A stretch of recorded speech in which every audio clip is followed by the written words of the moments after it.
the world is not kind to people who want this kind of, I'm the nicest, I'm going to survive. The world is not the survival of the nicest. It's just not. You could be a bloody nice person, but unless you play, you're going to get kicked. And again, I know some bloody nice people, they are seriously nicer than me, but they're getting kicked financially.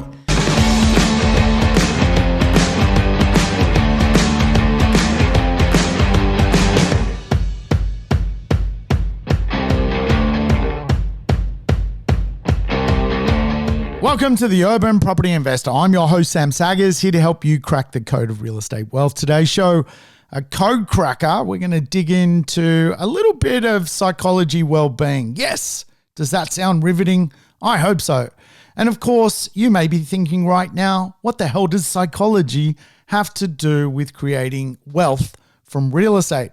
Well, folks, here's the truth. It has a lot to do with it. And I want to give you some insights into making sure that you're not cheating yourself out of future and better opportunity by not asking the world to deliver a better outcome for you. Hey, if it's your first time tuning into the show, welcome aboard. Make sure you play the show in double speed, get your life back.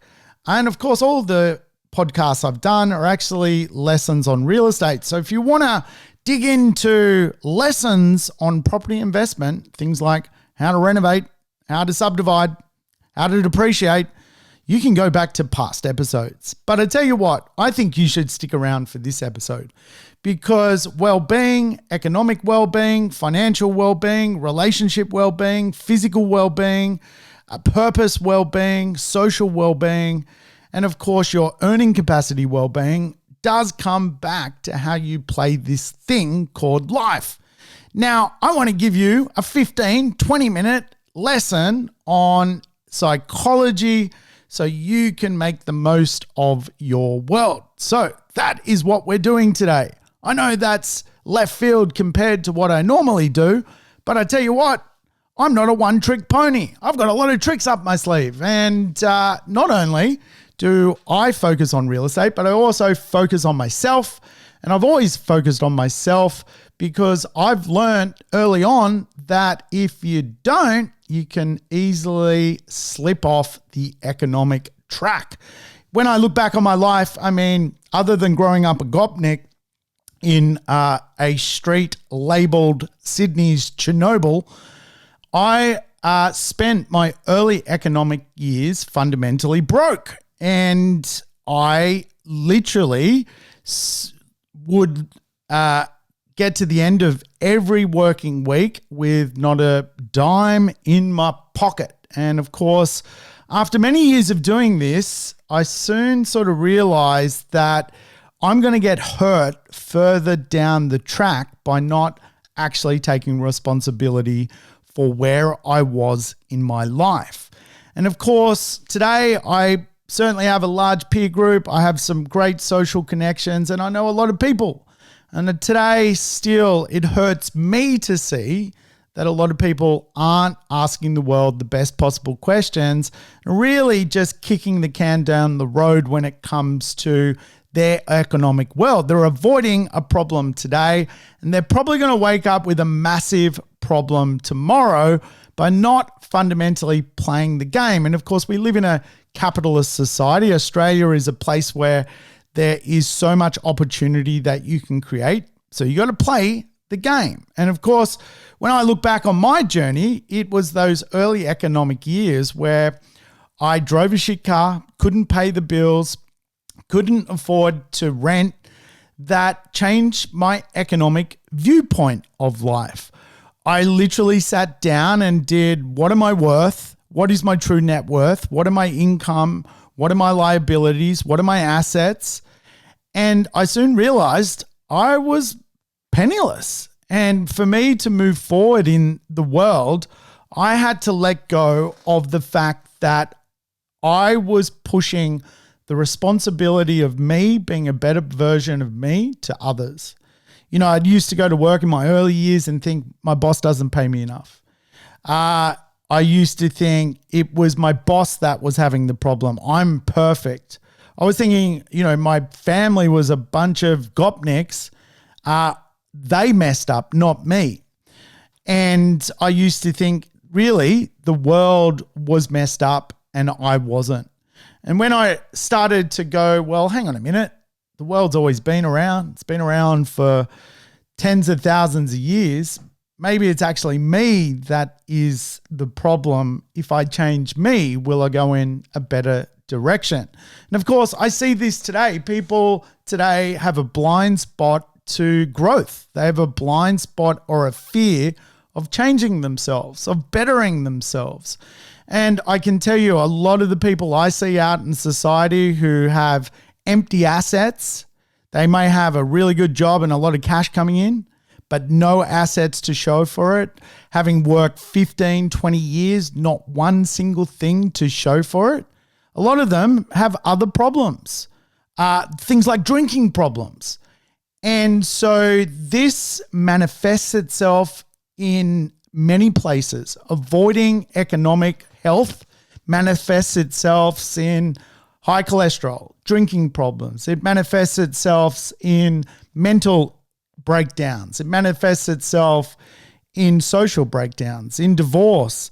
And of course, you live in a place, a country where the whole freaking world wants to come and live here. So the fact that we are blessed, we're not living in an economic frontier country. We're not living in a country where the slightest move of inflation just brings the whole house of cards down. We are a tier one economic nation. We are the 13th wealthiest country on earth. So not playing the game is really potentially coming back to how you interface with the world. So I want to tell you fundamentally that life is about human design. Yes, today this podcast is really about designing a world whereby you control the world rather than it controls you. And we call that, in theory, human design theory. What problem do we have and how do we go and solve it? Now, economically speaking, we all have a problem. There's no such thing as a born property investor. We all need to ask the right question to become a good property investor. There's no such thing as a born property investor. You have to go and do it. You have to ask the right questions. And again, when we think about human design theory, it's that if we design our life, it has more potential to unfold the way we want it to happen. And when I say that, like, I'm as crazy as the next person. Like, I like doing variable things. I'm not as methodical as that may sound, but I'm a realist, and I know that where people get to later in life is economically quite often silly. They waste too many economic years of their working life to end up in a place where their literally enjoyment of the day is going to coals. You do not want to end up in that place. So if you can design your life better, you're going to just have a better relationship with yourself further down the track. Remember, the decisions you make today is the lagging experience you're going to have tomorrow. Every day you wake up is a leading indicator for where you're going in your life next. And as such, we need to make some pretty brutal and crucial decisions today, and investment is one of them. Investing is actually a little bit perverted because we're taking today's money and almost betting that we will end up in a place better off tomorrow. And for a lot of people, that is a question they do not want to tackle. But when you think about how the economic well-being, if someone has economic well-being, they're more likely to fundamentally have enough money to not feel pressured at the end of the week. They can enjoy their weekends. They can take more time off because they've got the ability to have money for holidays. They potentially, socially are not feeling out of their depth. They're not feeling shame wherever they go. So all of a sudden, money is just a meaning for a certain thing. And for a lot of people, the meaning of asking for money is just some sort of freedom-based result. And again, I think the power of asking is quite often the problem. To get what you want, you have to ask for it. Now, I look at my lovely little Gopnik wife. Yes, I asked for a Gopnik wife. How did I go about doing that? Did I sit and smoke weed and play drums and manifest things and dance in the park under the moonlight? Well, no. I wrote them down and I said to myself, who am I suited to? What do I want? I've been in and out of relationships for a long period of time. I know myself. I know the person who I would be connected to. Did I manifest my wife?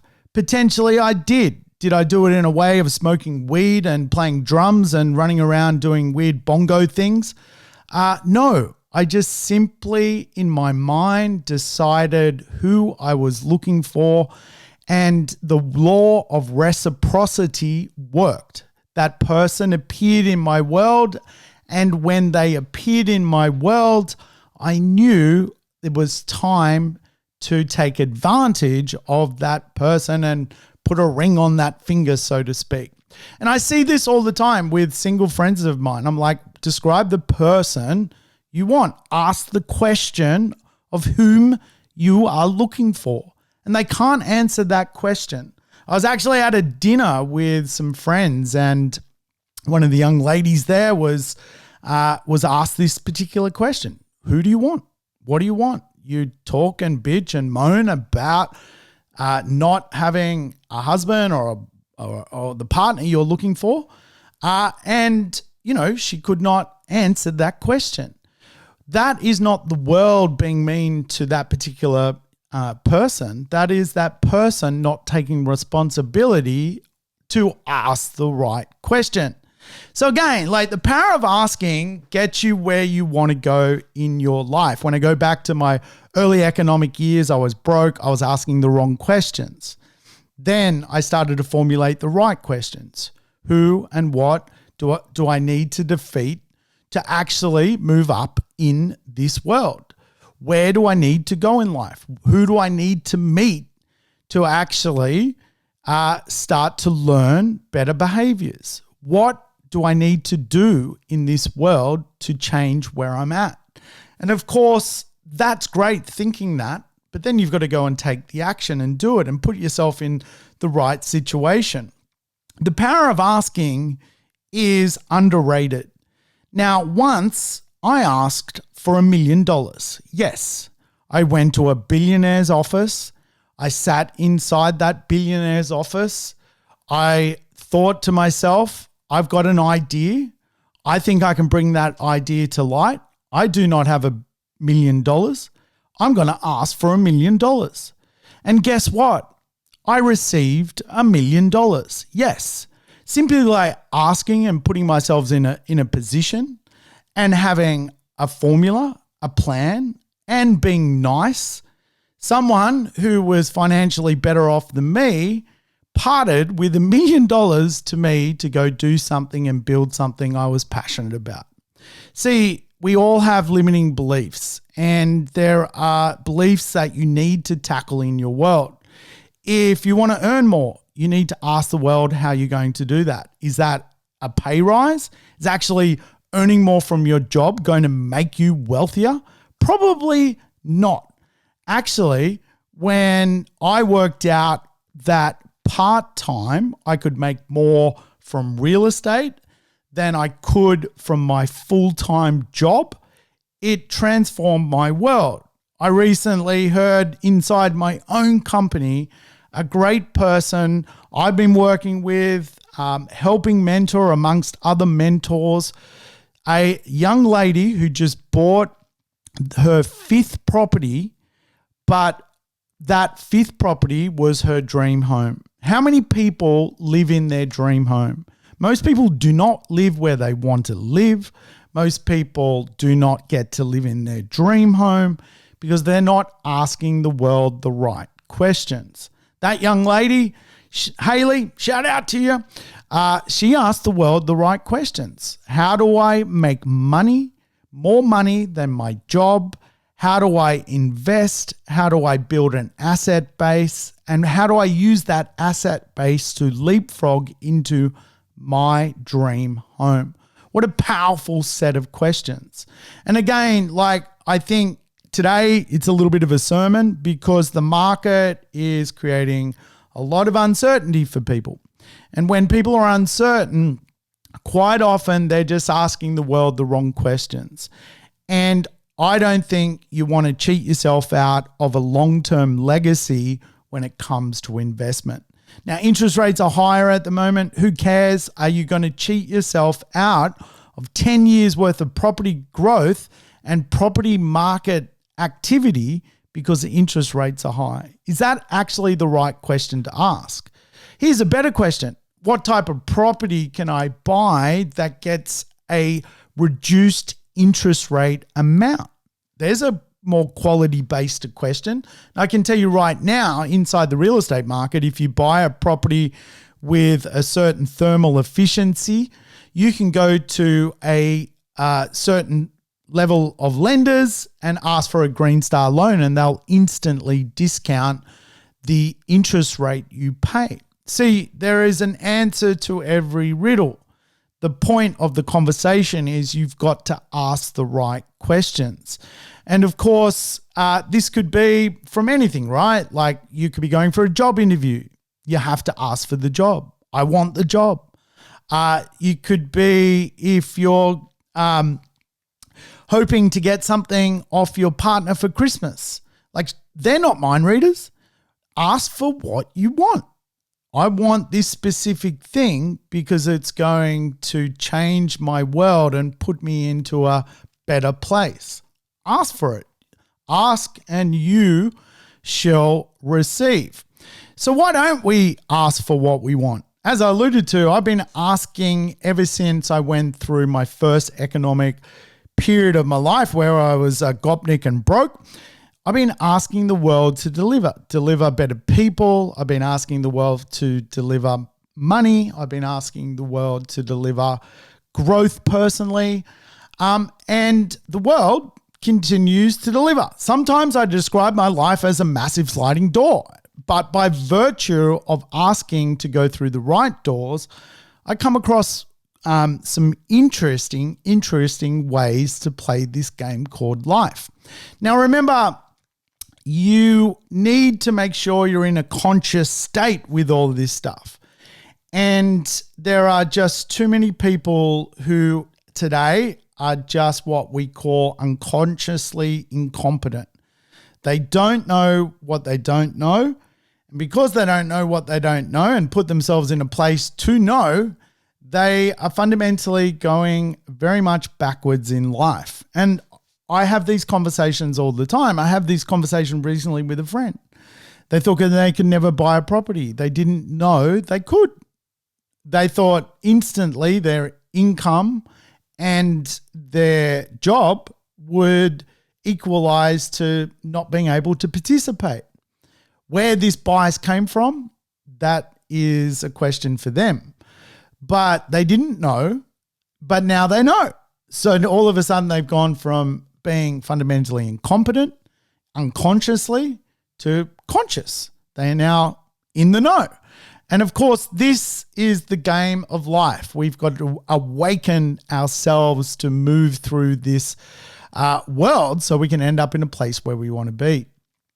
Then we've got, obviously, the consciously incompetent. In other words, they know what it is and they don't know how to seek out knowledge. In other words, they know that it's there, but they just don't know where to go and find it. And of course, that in itself is a major riddle for people. People know they should be a property investor.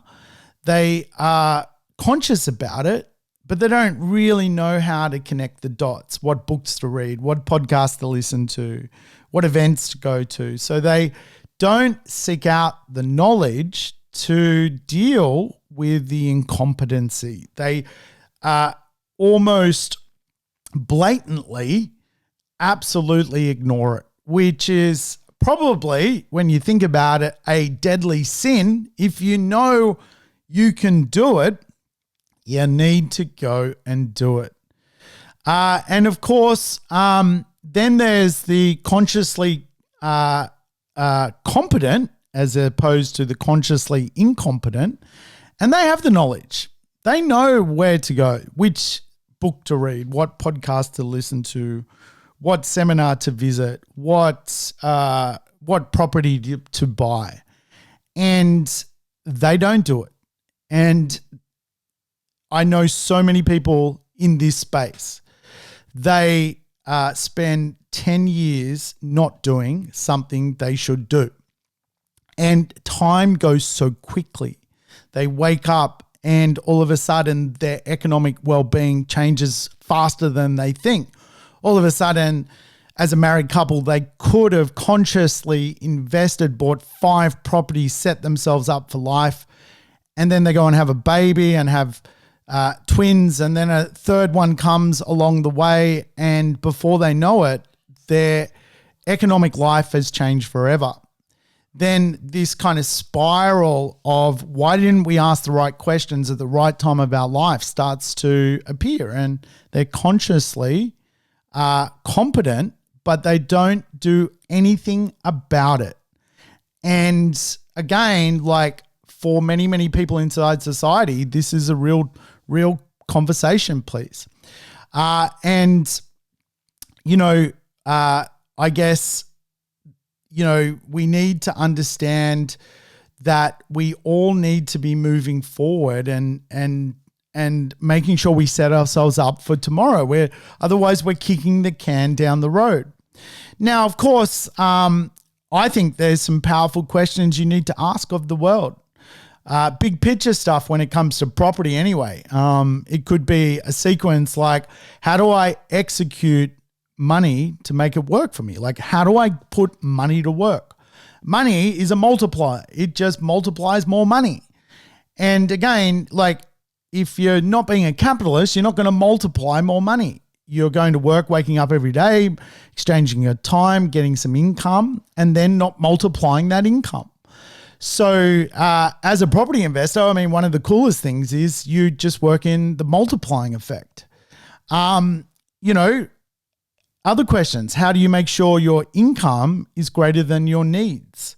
Now, this is a big question, because this is where, again, like if I go back to my early years, my needs were greater than my income. And that in itself doesn't marry up to multiplying more money out in the marketplace. So you got to ask yourself these real questions. Are you putting yourselves in a position to get the right answer, or will you actually become quite unconscious to this and time passes you by? Other great property-based questions, if you ask me, are things like, what team do I need to deliver my question? I mean, that is a powerful conversation piece. And really, money working for you is just the idea of you becoming conscious. That's as simple as it needs to be.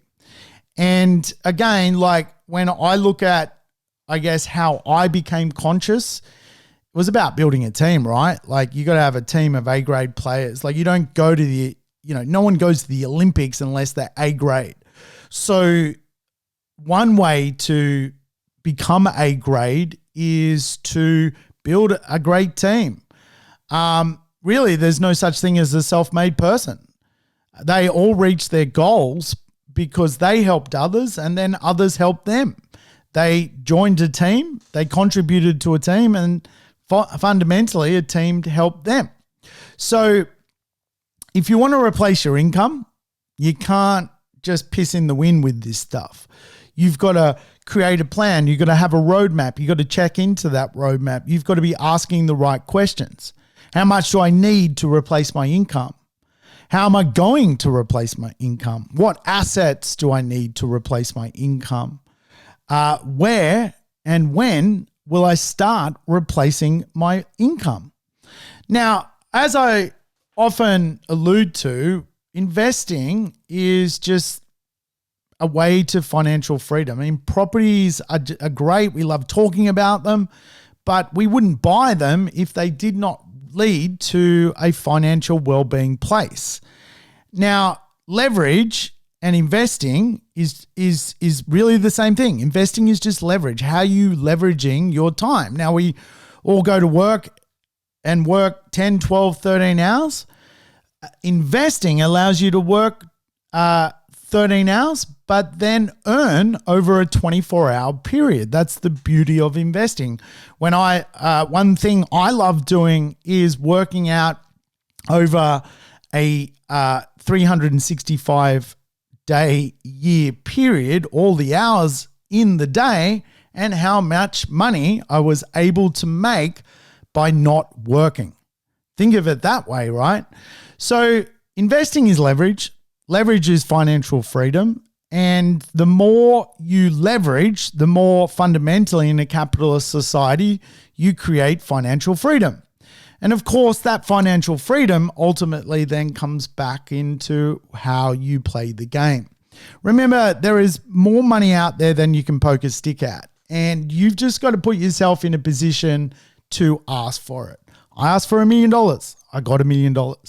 I've asked for many other things, and my strike rate of asking for things is actually incredibly high. And again, I think for a lot of people in society, you need to rise past your current level of income. This is what happens to a lot of people inside society, and it's probably one of the root causes as to why most people end up on the pension, is because when people get to a place of where they feel like they've reached their maximum level of value, they go to sleep. They shut down. They become the fat and lazy lion in the zoo instead of the lion out in the wilderness. Now, let me give you an example. If you have earned $100,000 and that's your maximum level you've ever earned, then once you earn that, you typically feel safe. You may be running your life in that place. And the idea of going for 200,000 or 300,000 or 400 or half a ton actually means that you have to get outside of your comfort zone. So you don't do it. Most property investors get to one property, and that's where the comfort zone ends. Most people at that point are going, well, I've kicked a goal, which is a great goal, by the way. Well done for everyone who's got to one property. But then to push yourself further becomes a roadblock. And people almost value their self-worth at the point of the maximum they've ever earned, the maximum they've achieved. And pushing yourself beyond that becomes a real roadblock for many people. I see it all the time. People become inherently okay with where they are in their economic life and don't push themselves. But what happens is they're kicking the can down the road because at the latter part of their life, essentially, they're going to need more than potentially they feel they have at the start of their life. And remember, rule 20, right? If you need to multiply everything times 20 to get the same result of economics from real estate. Now, let's say you are earning $100,000 a year today and you got one property. That property is probably throwing out what? 20 grand a year in rent. You're earning $100,000. You feel like you're at the extreme end of this journey. You got an investment property. You got your family home. and you've got an investment that's going to spit out $20,000 a year, 25, let's say $30,000. What is that going to do economically at the end of your life? Let's say, the rents climb and it's $40,000 by the end of your life. You hold the thing for 40 years. Is that enough to actually financially retire on? Rule 20 is pretty simple. You earn $100,000 today, times it by 20, you need $2 million worth of real estate. You need to pay off that real estate. That will throw you out around $100,000 in income. See, we need to 20x where we are in our world to get to a place we need to get to. And if we think about what that actually looks like, we need to rise past what we believe our self-worth is. We need to ask the world better questions. We need to get ourselves in a place where we're asking, who is the best team to help me do this? Who is the best person to help me do this? Where do I go with this? What books do I need to read to do this? How much time do I need to devote to doing this? See, this is the game of life, and the game of life is about asking powerful questions. So I think people don't ask the right questions because, again, there are some telltale signs as to why most people don't. I mean, ignorance is bliss, right? What you don't know, you don't know. And I've mentioned this before, we all rise to the level of incompetency. It's called the Peter Principle. We rise to a level of incompetency. We rise to as much as we know. Unless we go and seek more information, we're going to rise to a level of incompetence, even ignorance. And of course, a lot of people bring in self-limiting beliefs into the conversation around the idea about going the extra mile, pushing yourself a bit further. I can only buy one property. That's what the bank said. Property investment's going to fail. That's what my friend said at a barbecue. Or my parents were never wealthy, so I'll never become wealthy. These are inaccurate beliefs. They're beliefs instilled into us, and we got to kind of shower them off to make sure we're not asking other people's questions of the world. You want to ask your own questions of the world, which is incredibly important, because if you don't ask powerful questions, if you need $1 million, go and find $1 million. It's out there. It can be done. Create a plan. It happened to me. It can happen to you. Fear is one of the reasons why people do not ask the right questions. Fear of rejection. You might be single right now. The girl of your dreams is sitting, in a cafe right now, down the road, and, you're too scared to say hello. That in itself is a fear, right? And we've all been there. We've all been rejected, and you got to brush that stuff off. I've been rejected more times than you can poke a stick at, but it will teach you something. And ultimately, if you don't have any fear about asking for help, asking for the right questions in your world, you'll be driven to a much, much better place. I think a lot of people don't ask powerful questions because there is some sort of self-esteem issue, some sort of money shame issue. And again, if you want to hear a good yarn, go listen to my money shame episode. I talk openly about it. I grew up a Gopnik kid in the Chernobyl street. People thought I was weird. I grew up with a lot of money shame. My dad worked at a market. Everyone else's dad was a lawyer, a doctor, a judge, a famous entrepreneur. I was the market stall kid who lived in a weird street that was full of uranium. Not a great place to start in this world. But what it did teach me was to shake off shame pretty quickly and move forward in my life, because I got to deal with shame early. And again, low self-esteem is something that just comes back to a connection with yourself, not fundamentally loving yourself enough to shake that stuff off. And again, it's a feeling which is not great. Money shame is something that a lot of people have.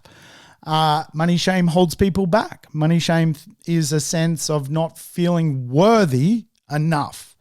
And again, when you're tackling the world from a place of not feeling worthy, you're not going to be asking the right questions to feel empowered. And of course, that is something you need to break the cycle of. And when we talk about the cycle of poverty, it is fundamentally one broke parent passing on low self-esteem to a child who becomes another broke person inside society.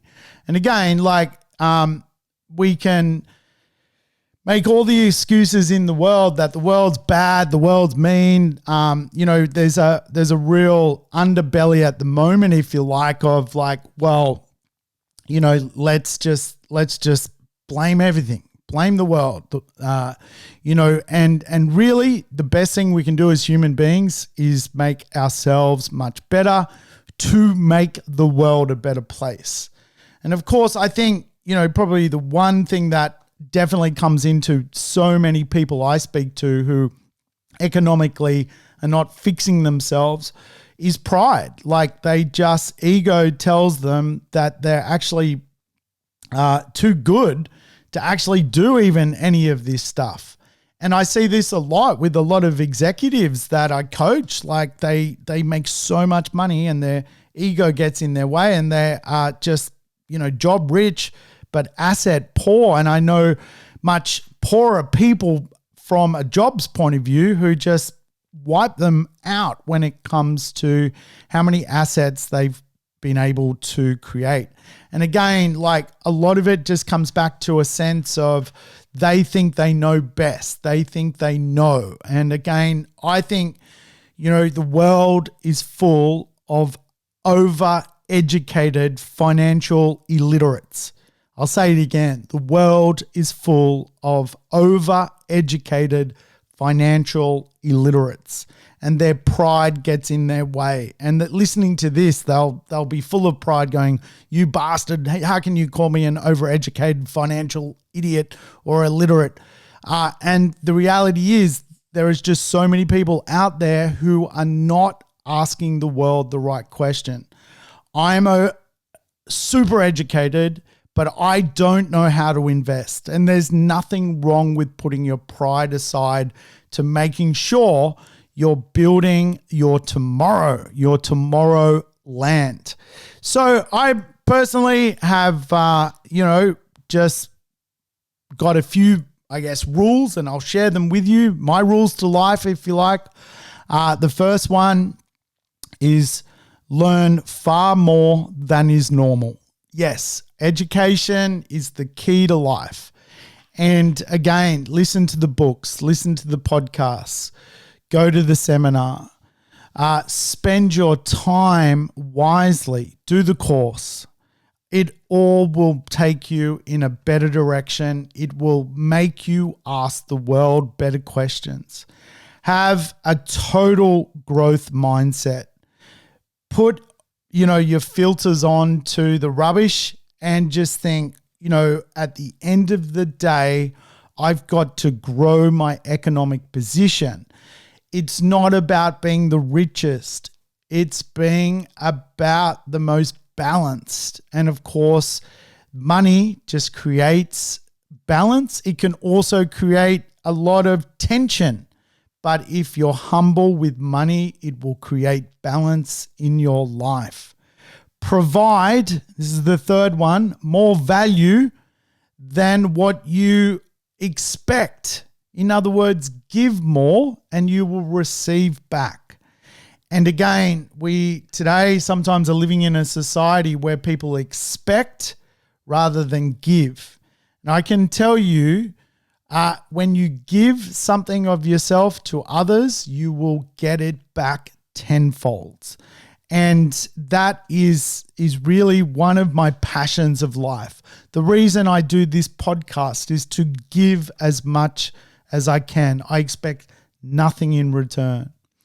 Be known for being generous with how you look at the world, how you share your insights with the world. You probably have a piece of knowledge that you've obtained that someone wants to learn from you from. There are more mentees than there are mentors in the world. So find yourself mentors. Mentors are hard to come by because there are way too many people that need mentoring. It's just the way it is. And again, like the more you don't ask the power of a great question, who can be my mentor? You're not going to be heard. Mentors won't come to you. You need to go to them. That's how the system works. And of course, I think when it comes to you as a person, a great way to ask the world great questions is to create raving fans that love you for you with all your faults. So again, like the world is not kind to people who want this kind of, I'm the nicest, the world is not the survival of the nicest. It's just not. You could be a bloody nice person, but unless you play, you're going to get kicked. And again, like I know some bloody nice people, like they are seriously nicer than me, but they're getting kicked financially. And right now, their rents are going up and their world is closing in on them.